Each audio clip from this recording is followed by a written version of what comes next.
Ah, shit. Here we go again.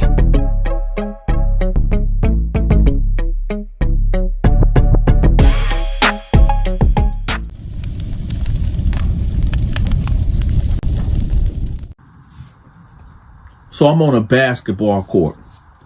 It's my crew versus the Crips. We hooping. Game is to 21. You got to win by 2. Now, I ain't going to lie. We got whooped out. The score was 21-16. Now, throughout the game, I noticed this black dude done walked up. And he just staring at me. And I know some of y'all like, well, Dante, it is a basketball game. Couldn't he be just watching the game? No. I done watched him watch me a couple times. And he didn't break his gaze. He was just straight looking at me. Now, it could be a couple reasons why this man is staring at me. Couple reasons. One reason could be I remind him of somebody that he once knew on the streets. Another reason could be we got beef and he ready to cook that beef right here on the court. Another reason could be he just think that I'm somebody that I'm not. Or I could be somebody that he think that I am. Who knows? So after the game, I bounce up on him, right? I said, what's up, man? Do I know you? He was like, your name Dante, right? I said, yeah, what's happening? He was like, oh, man, I'm Brooks. I said, do I supposed to know you? Did that supposed to mean anything to me? He was like, no, man. Word is that, cats come holler at you if they need protection. I'm like, oh, okay, what's up? This business. He said, no, it ain't business. I just don't want you getting in my motherfucking business. I said, what? He was like, I don't want you getting into my motherfucking business. So I'm like, well, what's happening then? He was like, listen, this white boy that I've been catering to and pushing up on, and I feel like he gonna come to you, and I'm just letting you know what's gonna be a real motherfucking problem in here if you intervene in what I got going on. I said, hey man, check this out. I don't turn down nothing. I don't know what you got going on, and I don't know what white boy you talking about, but if he do come to me because he needs some protection or whatever, he gonna get it if he got that money. He was like, all right, we'll see. And he walked off, right? So then my homeboy, J Rock, pulled up on me, right? Yeah, and yes, y'all, this is the same J Rock. Now, this is before J Rock got exposed for, doing the unthinkable with one of them punks, right? So anyway, he like, hey, what's up, man? What? I said, man, this fool done came up talking about I be getting in his business, and I not protect this white boy that might seek me out, and it's gonna be a motherfucking problem. He like, oh man, what's up? We can go handle that right now. I said, nah, hold on, man, chill, fall back. He was like, no, man, hell no. I said, no, just chill. I got this, right? So y'all know my routine. After I work up a sweat, I got to go hit the shower, right? I got to hit the shower. I can't be just walking around all funky and sweaty, right? So I go to my cell, right? And the doors pop. Boom! I forgot, y'all, it's Tuesday. I should have known that it was Tuesday because today was spaghetti and meatball day in prison. Now, before we go on, I need to ask y'all a question, okay? It's a real quick question for the audience. Do y'all eat sugar? That's right. Do y'all put sugar in y'all spaghetti? Let me know in the comment section. Me, that's a no-go for me. But I noticed a lot of people like putting sugar in their spaghetti. Let me know in the comment section. And like I said, for me, that's a no-go. That's out. I'm not going for that. Okay? So anyway, let's get back to the story. So I go to my cell, boom, I hear the door pop, bang, Tuesday. The new inmates coming in. Now, Dante ain't got no celly at all. So I know one of these cats coming up in here. So I'm like, damn, let me just wait a minute. Let me see who's finna come up in here, right? So I'm watching like a hawk over the tier. 2 white boys and 3 black dudes come in, right? And one of the black dudes that come in is the dude Brooks. Dude that just pressed me, and I'm gonna call it a press, because it was damn near a hard press. He pressed me, right? And yeah, I could have did something to him right then and there, but no, I got too much going on. Too much going on. And I'm not a real emotional person that lose my cool like that, right? But there he goes. So I'm like, oh, this motherfucker up in here. So I'm watching him, right? The first white dude get his cell, boom. Second white dude get his cell, bam. The 2 other black dudes get their cell. And nobody's coming my way. So I'm like, motherfucker. So now the depth point up that way where I'm at, and he started walking. I said, ain't that a bitch? So he come up there, right? And I'm standing right there in front of the cell. He was like, oh, what's up, Dante? I said, what's up, man? He was like, oh, I guess we cellies. I said, yeah, I guess so. So he was like, damn, you ain't gonna let me come in the house? So he go in, right? I said, hey, listen, man, check this out. We got to get some straightening. Because that's that you pulled early. He said, man, listen, let me tell you what's going on right quick, bro. Let me just tell you what's going on. He like, look, that white boy that I was telling you about, when he first got in here, he ain't have nothing. Nothing at all. And I've been looking out for him for about 2-3 months. And I've been feeding him. I've been putting clothes on his back. I've been getting him drugs. I've been taking care of this dude. And look, I'm going to be real with you. I wanted some things from him and he couldn't provide it. And I'm like, okay. He like, but bunk all that, man. You know, rumor has it that he was going to try to come to you to get his debt cleared and get up under your protection instead of, you know, paying me. So I just felt like, you know, if he would have did that, you would be directly messing with my money. And I couldn't have that. I mean, you know how it is up in here. I said, okay. I see what's going on. But I said, but at the end of the day, man, you ain't had to come so strong like that. It was like, yeah, but man, you know how it is up here. I said, yeah, I know. So I said, well, look, how long you been down, man? He was like, shit, man, I've been in this motherfucker about 12 years, man. I said, 12? You like, yeah. I said, all right, so I don't got to tell you, you know, how to program, right? It was like, man, listen, D, I ain't got time for no nonsense, man. You do you, I'ma do me. I know how to keep the cell clean. Man, I know what's going on, man. I said, all right, man. So I go down there, I go get in the shower, right? So usually when I get in the shower and I'm in there by myself, y'all, I just be in my thoughts. One of the thoughts be like, man, what the fuck am I doing here? How the fuck did I get here? Right? Another thought go in my head is like, I don't know if I'm going to make it. I don't know if I'm going to make it because little things can turn into big things, right? And it's like danger lurks around every corner. You could be I could be in the shower right now hearing my thoughts. And the motherfucker can run up in here with a 12-inch blade and try to hit me in the neck with it for something I done did to him a couple months ago or a year or two ago. Or it could be somebody that just want to, you know, do something to somebody to go to a max level where it's 23-1, or just locked down every day because they scared or they running from something and they need to go into maximum custody, right? And they might just pick you out of the whole bunch and try to do you in. Or it could be a motherfucker just brewing something in the microwave, right? Something hot and sticky. It come throw that shit on me.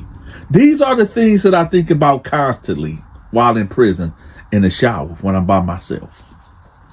So nevertheless, I cut the water off. I dry off, put my shirt on, put my drawers on, put my pants on, put my shirt on. And I bounce out. I still got my shower shoes on, though. So I go back up to the cell. A code get called. Lock down. Everybody lock down. So I'm already here. So I get up in the cell. He like, what happened? What happened? I'm like, shit, I don't know. Right? You got dudes piling in, coming on up in the unit, right? Everybody getting locked down. I'm like, I'm on the bar. Like, hey, what's happening? What happened? Like, man, hey, some fool got stabbed in the kitchen, man. Some nigga got stabbed in the kitchen. I'm like, oh, who was it? They're like, man, some white dude, two white dudes were fighting and somebody got aired out, man. We don't think he gonna make it. So I'm like, oh, okay. Now, that's typical. Shit like this happen like every other day. I don't think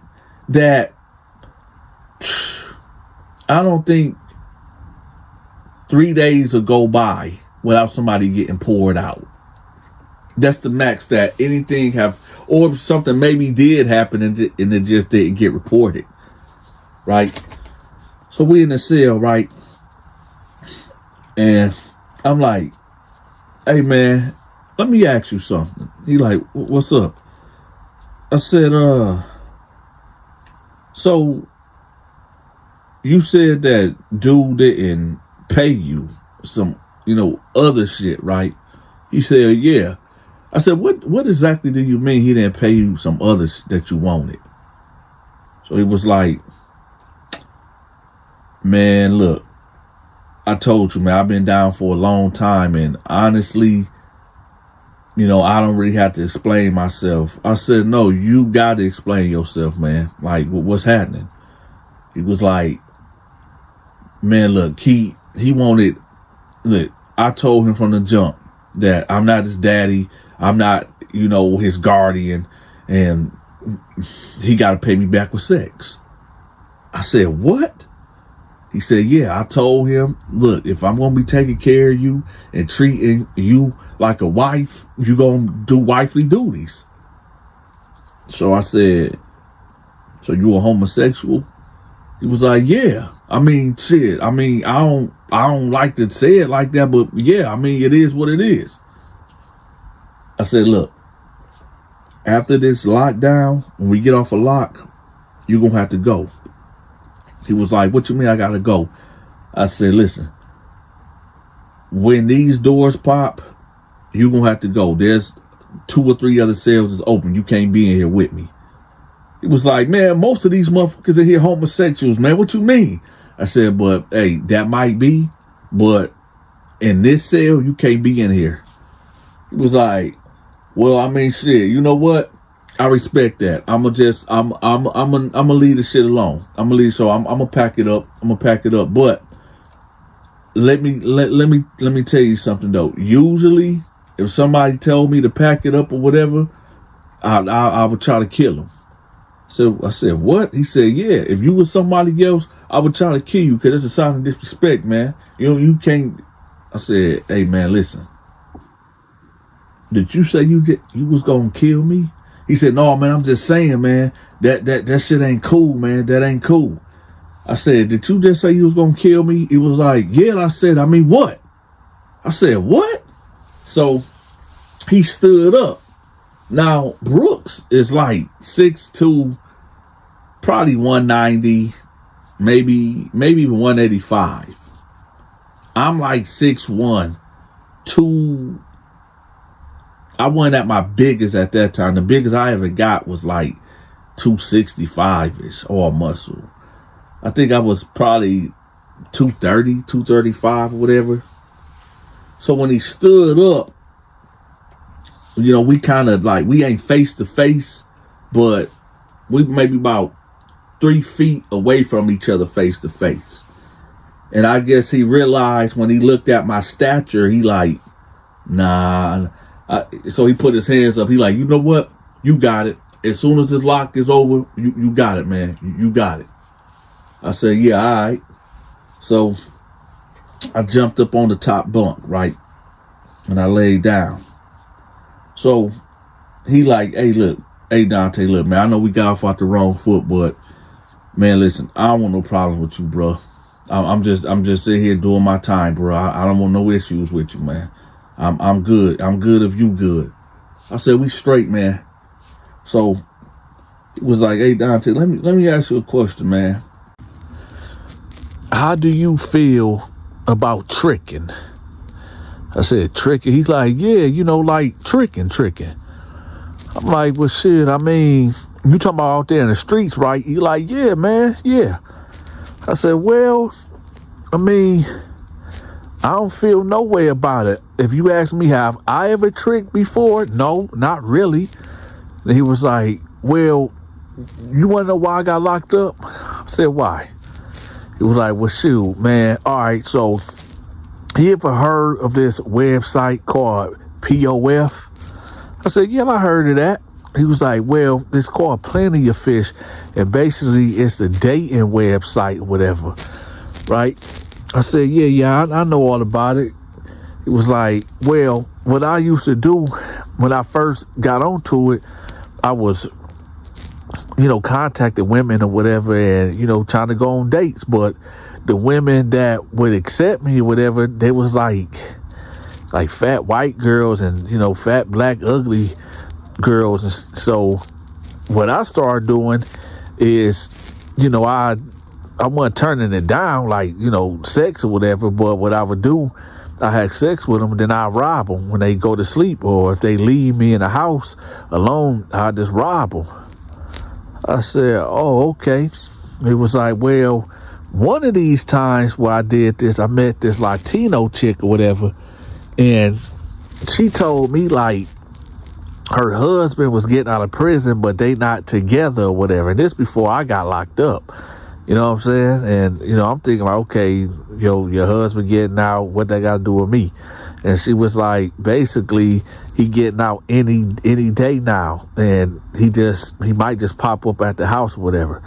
So he said, like, when she told him that, he didn't know that it was going to be today. This was going to be the day that he got out and came over here. So he said, nevertheless, he screwed the chick or whatever. They in the bed, sleep. It's a knock at the door. Knock. He like, hey, somebody at the door or whatever.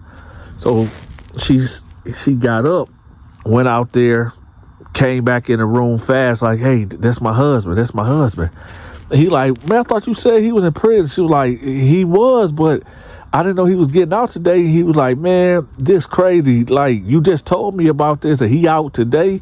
Man, all right. So she was like, well, you have to leave out the window. And he was like, man, I'm 50-something years old, man. I'm not about to go out no damn window. No, I'm finna go out this front door. So she was like, no, don't do it. So he was like, man, forget all that. So he said he opened the front door. And the husband, I ain't gonna say that, but the husband was like 5'5", 5'6", whatever, little short Mexican dude, but he had a little weight on him, some muscles on him a little bit, because I guess he just got out the joint. So he like, who was you? And Mr. Brooks was like, shoot, who was you? He was like, man, this my wife's house. This my wife's house. And he was like, well, I mean, that ain't got nothing to do with me. And he said he tried to walk past him, like Mr. Brooks said he tried to leave out the house, but dude put his arm up like, hold on, man, wait, what are you doing coming out of my wife's house? So he said, like, don't put your hands on me. So he said they got to arguing back and forth, and Mr. Brooks telling him, like, man, go ask your B. Don't question me. The Mexican dude like, man, who are you and this and that? So the wife finally came from the back. She in her robe, and the husband like, man, who the fuck is this, man? Who is this guy? So she was like, I told you I got friends and all this and that. So I guess whatever he heard or whatever when she said I got friends or whatever, he seen his wife coming out in the robe. He put two and two together and he fired on Mr. Brooks, right? He punched him.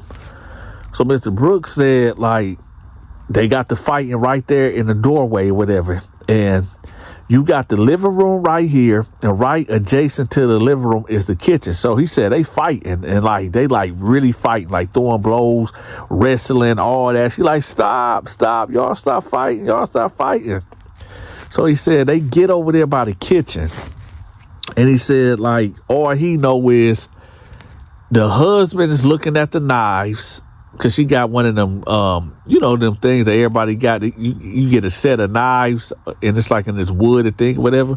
So he said that the husband looking at the knives, he looking at the knives, and he like, man, this dude ain't about to stab me. And I guess the husband thinking the same thing. So they both trying to get to the knives, right? Nevertheless, Mr. Brooke get to the knife first, and well, he said he didn't want to stab him, but he said his adrenaline was pumping and just going so fast, he thought dude grabbed the knife too. And he said when they hit the floor, he just started stabbing him. So he said like dude was like, no, don't hurt me no more. Stop, please, don't hurt me no more. Don't hurt me no more. Right? So Mr. Brooks said he got up and he was like, man, look what the fuck you made me do. Look what the fuck you made me do. He said it to the wife or whatever. And she was like, just leave, whatever. So he said he threw the knife down, just took off running, jumped in his car and left. He said, well, now I'm here. I'm here now. I said, damn, that's wild, man. He like, yeah, I know. So I said, so what got you, messing with these dudes in here? He was like, man, Dante, look. I'm pushing 70-something years old, man. I'm not getting out of here, man. They gave me 25 to life. But by the time I get out of here, if I get out, I'm going to be 100 years old. So everything that is outside in the free world, in the real world, man, no, this is my life now. That I let that shit go out in the real world, man, because this is life now for me. So, and again, I gotta respect you as a man that you don't want me in here, but at the same time, this is my life, dog. I said, I get it. I get it, but this prison, it is what it is, right? I got more stories about Mr. Brooke, right, that I'm gonna drop on here. But before we go any further with this, I'm gonna end it right now. I want to shout out everybody that wrote on my wall telling me happy birthday yesterday, which was April 1st. So shout out to everybody. I mean, everybody that wrote happy birthday to me. All right. I really do appreciate y'all. I really do. Also, I appreciate everybody that done signed up for my Patreon. Okay. I'm finna start uploading so much content over there, y'all, that I can't put on here. So if you ain't signed up for my Patreon, make sure you sign up. I'm about to flood my Patreon, all right? What's over there is the Lamarck Moore saga. What's over there is the prison stories that I can't tell on this channel. What's over there is my Bible stories, my short horror films over there, my supernatural stories, all the content that y'all haven't been seeing over here, it's all over there. So y'all make sure y'all go sign up for my Patreon. That link will be pinned at the top of the comment section. For those that don't want to leave off this platform and want to become a member, I'm going to have the member link pinned at the top of the comment section. And what you get with that is, before I drop, y'all will get first dibs on the videos, because a lot of y'all be like, man, Dante, you be taking too long dropping the videos, man. Where if you become a member, you ain't gotta wait. You got full access to see it before the public do. Okay. Also, for my gamers out there, I already got the gaming channel up and running. We got, I think, about 50,000 followers over there. Y'all make sure if y'all like to see me game and stuff like that, make sure y'all click the link at the top of the comment section to my gaming channel. With that, y'all, I appreciate it. I appreciate everybody that told me happy birthday. I need to shout out a couple of people that actually sent me birthday money. Give me 1 second, y'all. All right, y'all. Shout out to Angelique. Shout out to Dennis. Shout out to Derek. Shout out to Jamal. And shout out to Jasmine. I appreciate all of y'all for sending that birthday money. Thank y'all. Thank you. Thank you. And with that, y'all, I'm out.